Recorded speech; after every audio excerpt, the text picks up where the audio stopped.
And staying with the State of the Union, we now bring on Rod DeMartin. He's a political analyst and the founder, CEO of Martin Capital. Good to see you this morning, Rod. What do you make of the timing of the Supreme Court's judgment that invalidated Trump's tariffs, of course, right as he was getting ready to deliver this State of the Union address? How might that affect tonight's messaging? Well, it absolutely affects tonight's messaging. And good morning. Good to see you. This tariff ruling is going to be an important piece of the speech tonight, mostly because it was so narrow. And the punditocracy wants us to believe that all of Trump's tariff strategy is in ruins and everything. That's simply not true. He has multiple sections of codes passed since 1930 that he can use and already started. He imposed a 15% global tariff immediately after the ruling. But the one that's untapped is Section 338, which is just amazing. The president has broad power to levy tariffs on foreign countries for national security reasons. Well, most of his tariffs fall under that. So nobody's going to get away from anything. What is going to happen is we're going to conclude the trade deals. And I think the Supreme Court delayed in part because they knew this would be the effect of their ruling. And they wanted him to get as many deals done as possible before the ruling so there wouldn't be confusion. And the truth of the matter is most of our major deals are now in place, and it's just a matter of dotting the I's. Very interesting to break down the view on the timing of this. And of course, speaking about timing, we're really heading into the midterm cycle. Primaries are already underway in some states like Texas. So talk about the impact of tonight's speech on the direction of the midterm contests. Well, if you look at last year's speech, it was really quite remarkable. First of all, because it was a great speech. It was a very fun speech. He was very engaging. He's jovial. He's harsh when he needs to be. But he laid out the agenda for the year incredibly well. These speeches are normally just a grab bag of everything. It's like you went to Walmart and just got a little bit of everything on the shelves. And this will be true here too, but what Trump does in these speeches is actually lay out the plan. This is what we're going to achieve, and then he achieves it. So yeah, the midterms are front and center. The most important thing to Americans right now is the economy, and his economic numbers are stellar. The Wall Street Journal can disagree on some of the details of that if it wishes, but most of the people who are impacted by these changes, no taxes on tips, no taxes on Social Security, no taxes on overtime, full business expensing. Most of these people don't read the Wall Street Journal. They certainly don't read the Atlantic. So the president's going to bring that message very strongly. He's going to lay things up for the boom that's really going to accelerate in Q2. And I think we're going to have a tremendous year. The other thing about the midterms that the Supreme Court hasn't addressed is they have heard oral arguments and are ready to rule on racially gerrymandered House districts. There are about 21 of those. No one needs a racially gerrymandered district. There are twice as many black representatives from non-racially gerrymandered districts as from these racially gerrymandered districts, which I believe to be unconstitutional. I think they violate the Voting Rights Act. I think the Supreme Court's going to agree, and that potentially puts more than 20 seats in play that have been off the table.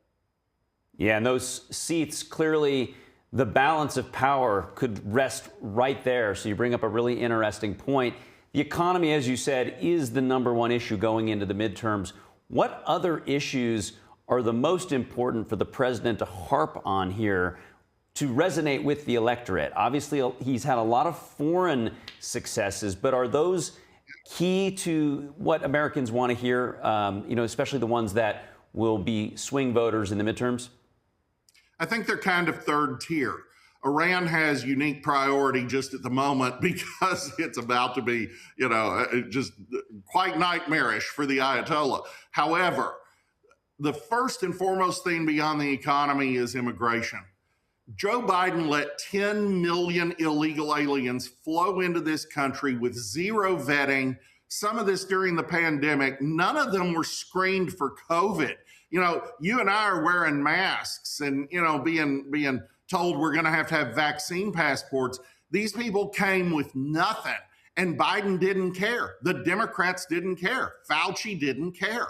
So the fact that we're reversing that is a big deal on that level. It's also a big deal on housing, because the absence of 2.5 million illegal aliens just in this first year is already making a big difference in housing prices. It's making a big difference in other inflation numbers that you're seeing. No one really wants to address that in the mainstream media, but it's a key part. Anybody who had freshman economics understands supply and demand. Well, there's less demand and there's the same amount of supply. So prices are going down. And so he's going to address that. He's going to address ICE, which I think has acted heroically. And if you look at their operations around the country, the only place they've had trouble is Minneapolis, where the state and local governments were actively opposing them rather than cooperating or just standing aside. So that record's fantastic. And then he gets to foreign policy. And that's truly amazing. 8 peace deals in 8 months last year.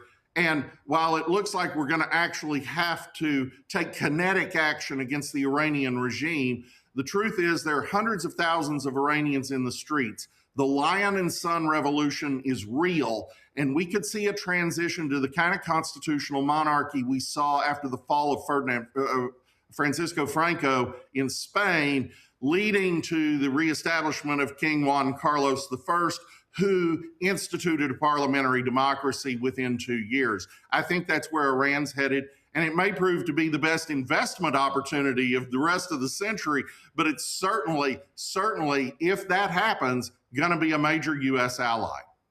Yeah, Iran and Venezuela, both very oil-rich, and as you mentioned, potentially a good opportunity if that rogue regime is no longer in power. That in parallel with the border peace and the rebuilding of Gaza, which looks like it will be the Miami of that area of the Mediterranean. But I do want to get your sense as to what the Democrats plan to counter with. They have their own counter-programming, and then, of course, 2 televised rebuttals, one Virginia Governor Abigail Spanberger, the other in Spanish, Senator Alex Padilla. What do you expect out of those speeches, Rod? Scott Adams used to describe what America is going through in recent times as seeing 2 completely different movies. They share the same facts, they share the same characters, but there's a Republican movie that sees the world one way, and there's a Democrat movie that sees it as some kind of post-apocalyptic hellscape. And that's not going to change. You know, every single thing Donald Trump has done is racist. Somehow cutting taxes on Social Security is racist. Everything is terrible. Everything is authoritarian.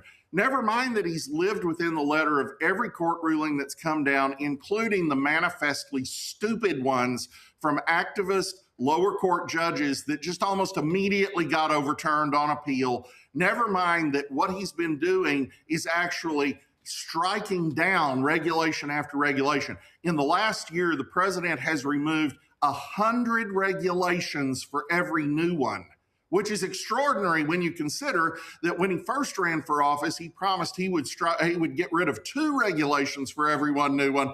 Now he's up to 100 to 1. That's not the action of a dictator. That's the action of somebody who believes in very limited government. He wants to use his Article 2 powers to the maximum extent he can to advance his agenda and not go one step further.